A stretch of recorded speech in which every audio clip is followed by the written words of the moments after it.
You may have realized that being healthy feels different than it did in the past now that you're over 50. If you want to maximize your health potential but don't have time to read through overwhelming pages of Google links, this is the show for you. Welcome to Healthy Tips After 50. We love doing the research, finding solutions, talking to health experts, and learning what works and what doesn't. Now, your host. She spent the last 25 years dedicated to feeling her best and is here to share her best findings with you, Susan Rosen. Hello, everyone. This is your host, Susan Rosen.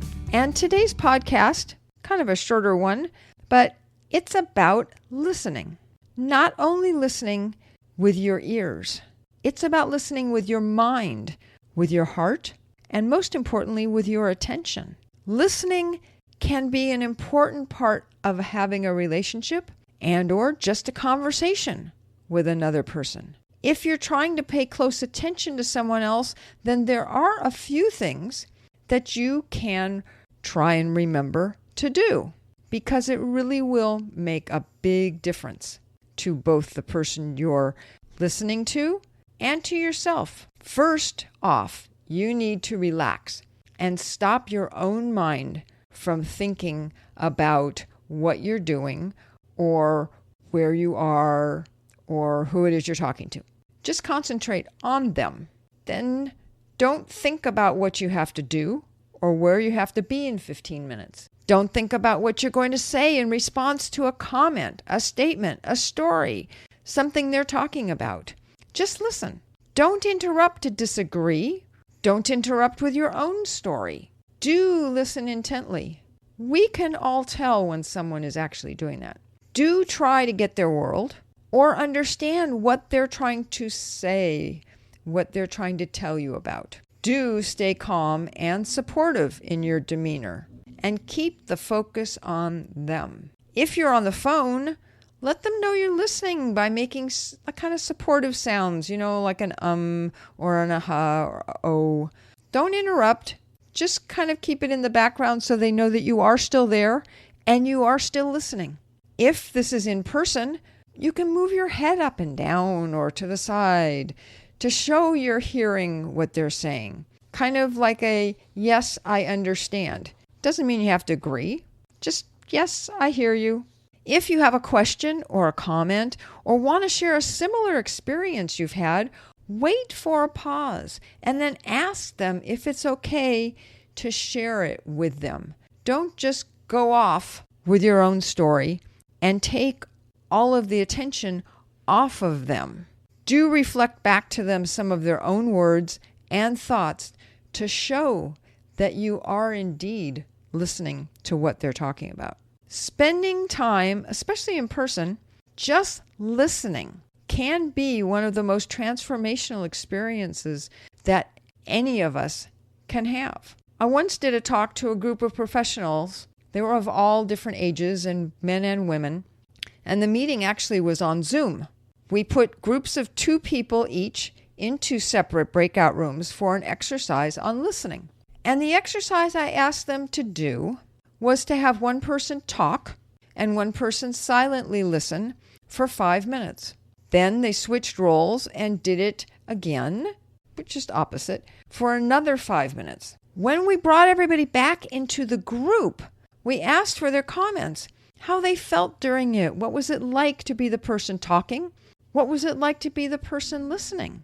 Everyone was totally blown away. They had never been listened to like that before. And the connection they felt because of it was really amazing as well. I'm telling you this as an illustration of the impact that listening with nothing on your mind can help you in dealing with other people. Those other people could be family members. They could be people you work with.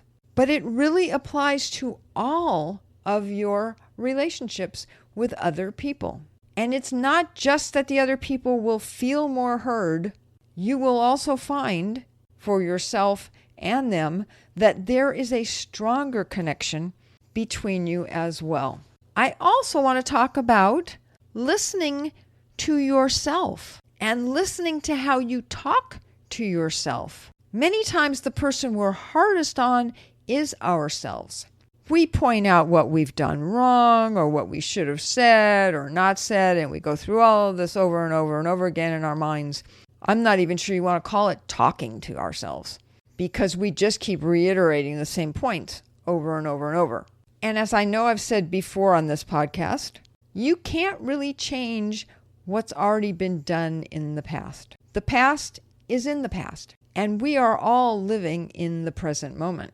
You can look at the past and you can learn lessons from it, maybe new ways to do something or say something, but you can't change it and you can't regret it. We can see how our listening can be better with ourselves as well as with other people.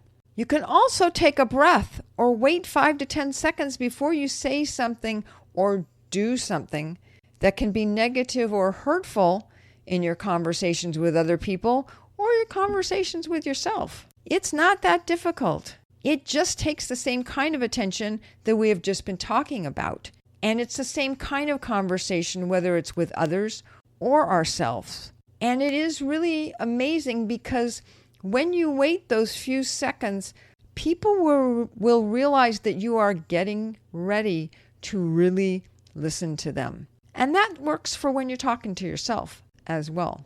Listening to ourselves and others is a habit.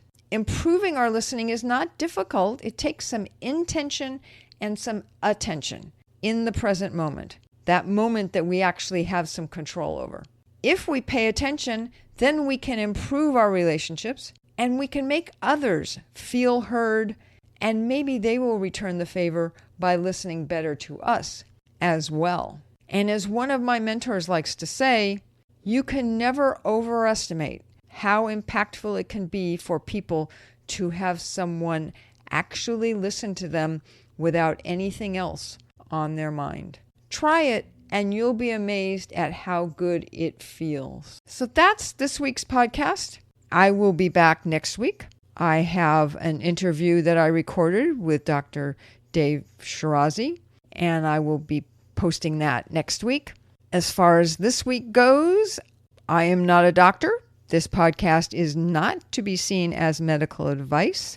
And I think that's about it for this week. Talk to you next week. This has been Healthy Tips After 50 with Susan Rosen.